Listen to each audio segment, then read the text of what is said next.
sur M. Barnier pour être capable de la mettre en place. Ceux pour qui la question est plus simple, en tout cas la réponse est plus simple à donner, c'est la gauche. Nadège Abomangoli, votre parti, la France Insoumise, parle d'une élection volée, d'un déni démocratique, d'un pacte entre la Macronie et le Rassemblement national. Pour vous, la nomination et la survie politique future de Michel Barnier à Matignon, c'est le RN qui en décide aujourd'hui ?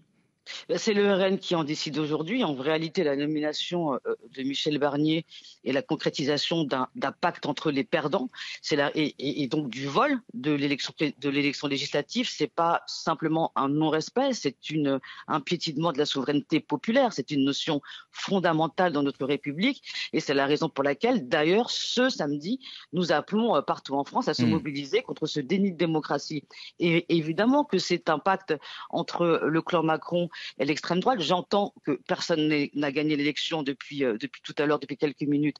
En réalité, il y a une coalition qui est arrivée en tête, et y compris pour faire des compromis, comme l'a indiqué ma collègue Madame Genetet, il faut bien donner l'occasion à la coalition arrivée en tête pour gouverner. Et d'ailleurs, depuis hier, des satisfaits de sites se multiplient du côté de l'extrême droite, du côté de Marion Maréchal Le Pen, du côté de Marine Le Pen, et du coup, évidemment que la conclusion simple et logique, elle est visible, c'est une coalition pour dénier la victoire de la gauche. Ce que demandent les Français, c'est évidemment un changement. Emmanuel Macron a perdu, son clan a perdu les élections européennes, il a perdu les élections législatives, et le changement de politique qui est demandé, il n'est pas logique qu'il aille dans le sens de la continuation de la politique qu'il a menée. Monsieur Barnier est un homme de droite, Monsieur Barnier est un homme qui, lors de la primaire des Républicains, a exprimé un certain nombre de marqueurs proches du Rassemblement national du point de vue d'un pacte raciste expliquant notamment sur un moratoire et un référendum sur l'immigration, oui. Si aujourd'hui, rétablir l'égalité, la justice sociale, la justice fiscale passait par la stigmatisation des étrangers ou des personnes supposées comme telles.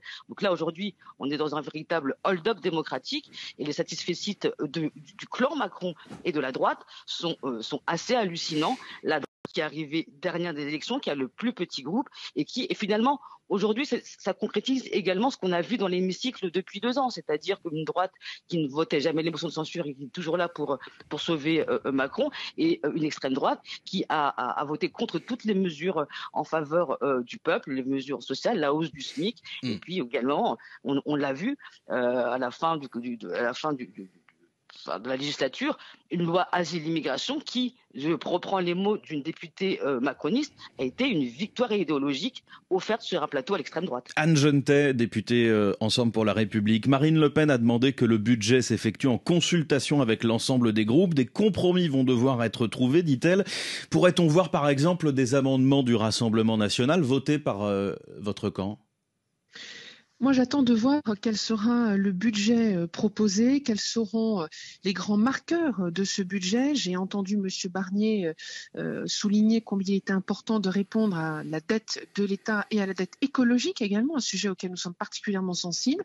Donc c'est ça que j'attends de voir. Attendons de voir quel est le budget qui va nous être proposé. Et puis, je voudrais également rappeler que nous avons aussi sur la gauche de l'échiquier politique, une gauche qui, me semble-t-il, enfin c'est comme ça que je l'analyse, a marqué une irresponsabilité forte. Elle avait les moyens d'elle-même avoir un poste de Premier ministre. Elle l'a refusé. Et aujourd'hui, entendre cette gauche dire « Moi, de toute façon, je commencerai par censurer M. Barnier sans même avoir connaissance de ce que pourrait être son programme de gouvernement », c'est donc très justement piétiner et dénier aux Français ce qu'ils ont demandé, qui est de pouvoir écouter leurs attentes et y répondre. Donc je suis extrêmement soucieuse de voir comment cette gauche peut répondre et enfin comprendre qu'elle doit être responsable. On ne peut pas arriver, ça n'est pas le sens d'une coalition, ce n'est pas le sens d'un compromis, d'arriver en disant c'est mon programme, tout mon programme et rien que mon programme. Nadège, c'est une fermeture. J'aimerais faire réagir Nadège Abomangoli sur ce que vient de dire Anne Genetet. En fait, la réalité, c'est qu'on sait déjà une partie de ce qui nous sera annoncé. Je rappelle quand même que pendant ces 50 jours de gouvernement démissionnaire, il y a quand même eu un certain nombre de mesures qui ont été mises en place. Je rappelle qu'avant la dissolution, il y a déjà eu, du point de vue budgétaire, un rabot de 10 milliards. Donc c'est ça l'orientation qui a été, le signal qui est donné, parce que Monsieur Barnier et la droite et le Rassemblement national valide cette orientation budgétaire. Or, qu'est-ce qu'on a vu, par exemple, au moment des élections législatives? Le Nouveau Front populaire est arrivé en tête avec une mesure phare, l'abrogation de la réforme des retraites. Et là, on a par exemple une coalition qui n'est pas dans cet état d'esprit. Donc, par ailleurs, je tiens à rappeler que la question de la dette est due aussi à un problème de recettes. Et évidemment, la diminution des cotisations sociales, la volonté de ne pas taxer du superprofit, par exemple, contribue à cela. Donc, c'est le bilan catastrophique en termes de finances publiques qui va être perpétué par Monsieur Barnier, avec le soutien de la droite et de l'extrême droite. Yves Saint-Omer, au bout du compte, on le voit, entre le rejet de la gauche d'un côté, les conditions posées par le RN,